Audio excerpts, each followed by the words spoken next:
you want? Arriving at the sea. Are we rolling? Hey Louis, are we rolling?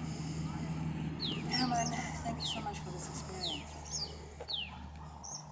I'm glad you enjoyed it.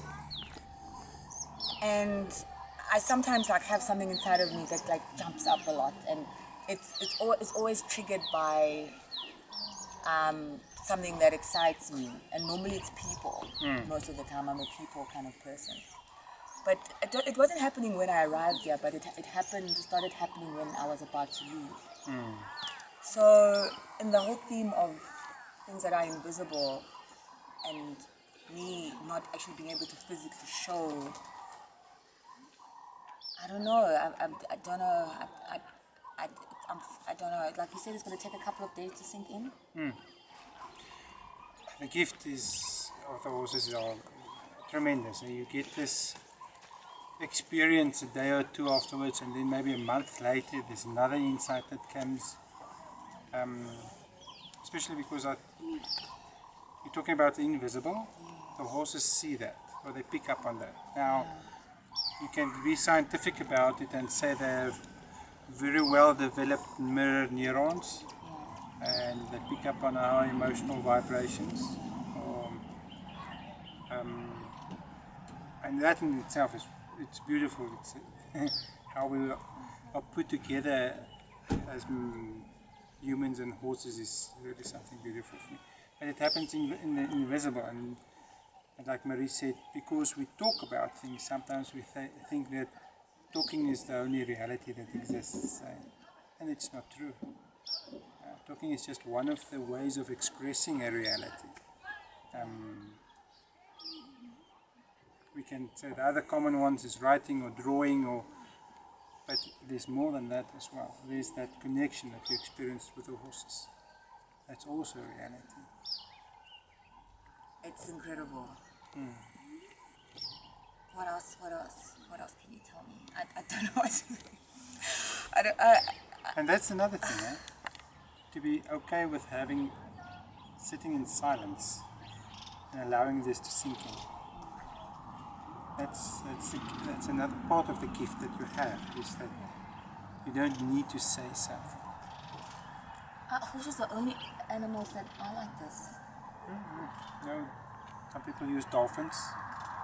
I know people that use elephants.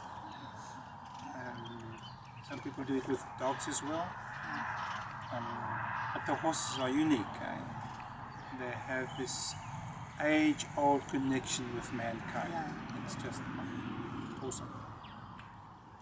And I'm happy also finding out that, you know, because horses do what they want, so it basically means we're not really necessarily forcing them to do anything. So even when people are like horse riding, the horse allows you actually on it and things like that. Yes, And it's not always like that. How do you tame a horse? What is the difference between these horses and wild horses? I'm actually quite curious about that.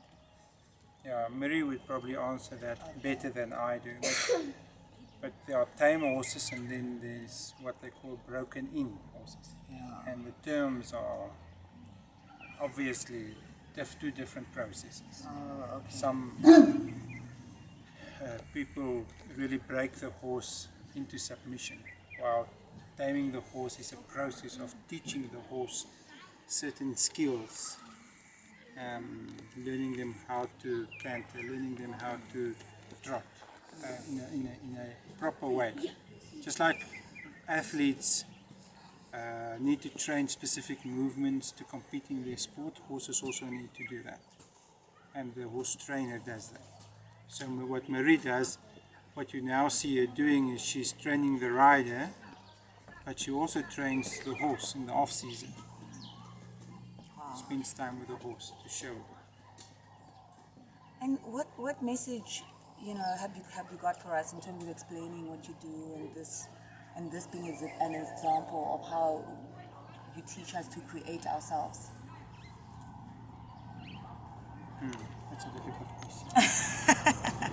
What message do you want? Look at them. No, just like, you know, because you have a very, your from what I understand, like how you look at life You know, you've got a vision that is a little bit not in the way that we've been taught, that like you fix problems or you don't have. I can't really ask you a normal question because you don't have a normal outlook on life. So if you could summarize for us like what you're about, and this being an example of that, and why you do it, and that, because something that sticks out for me as well is when you said we create ourselves. When I was saying I'm looking for myself, and you said no, you create yourself, co-creator. So just in that line. Yeah, well, maybe I can put it in this. If you look at behavior, is that 50% of behavior is determined by your genes. Right?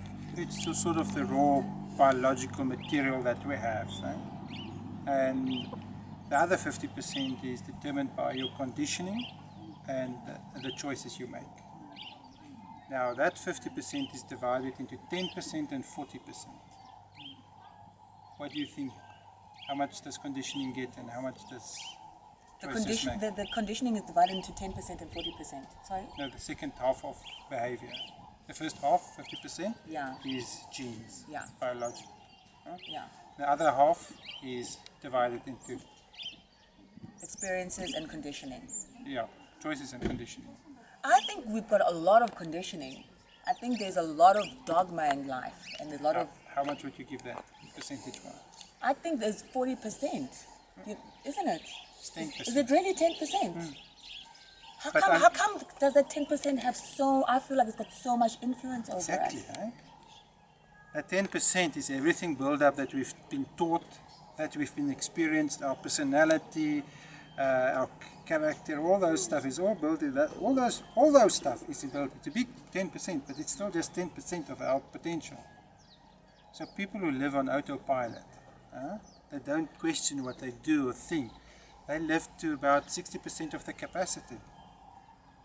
But the moment you start moving into the 40% of choices and questioning, then you start to create your life. Wow, I really would need to absorb that and remember that. Yeah, absolutely. And I've always thought that to change your actions, because we're always taught like, do this, do that, do this, do that, do this. And I feel like we need to be taught to think differently. Would you agree? Yes. And I've always been somebody that wants to promote like change how you think. How you act is gonna be automatic because of how you think. The quality of your actions is determined by the quality of your thinking. Yeah. So if you don't think effectively, Yeah. if you don't discipline your mind, it's like any way of life, you have to experience a growth into a discipline of way of it. Because if you just leave things, if you just leave the horse, he'll run and he'll do a lot of stuff. But if you train him, he'll take you further than just you on your own 2 feet. Right? And that's the thing. You need to, and this is where a lot of people slip up. Yeah, and I mean, I'm also sometimes very lazy. I don't want to do the hard work of disciplining my thought, of clarifying the thinking that I have and challenging my own assumptions. Yeah. It's hard work, eh? Yeah. But that's the only way to get into the 40% of really creating the life you want. Oh, it's been amazing. Or maybe more specifically, consciously creating the life you want. Yeah. Because the life you are living because of the choices you made in the past. Yeah. So if you have a sort of an unhappiness in your life, it's because you made a choice that would make you unhappy. Yeah. If your life is crap, it's nobody else's fault than your own. Yeah. You created it with the subconscious choices you made. And most people don't want to face this uncomfortable truth, that our external world is a reflection of our internal world. So if you want to change our external world, first change our internal world. And changing our internal world is starting to question our assumptions, taking ownership for our own life, and saying, but I am where I am because I chose it. And yes, some people go through traumatic experiences, and I acknowledge that. But what you do with it is another choice. Because one girl could have been raped when she was 8, another one also. One becomes a prostitute, another one becomes a doctor. It's a choice on how you react to that. There are things that happen to us that's outside our control. But there's more things that happen to us that's inside our control. And those are the things that we need to live with and influence and exert our power. That is amazing. Thank you so very much, Herman. It's probably happening somewhere, but I can't wait to find out what it is. This thing that I'm feeling, which I don't know what it is right now. So thank you. I really, really appreciate it. And I think I'm going to be visiting here again. When it happens, remember to write it so that I can read it. Yes, no, I feel like I've got beautiful material. I'm really excited. Thank you. Also great. Cool stuff. Great stuff.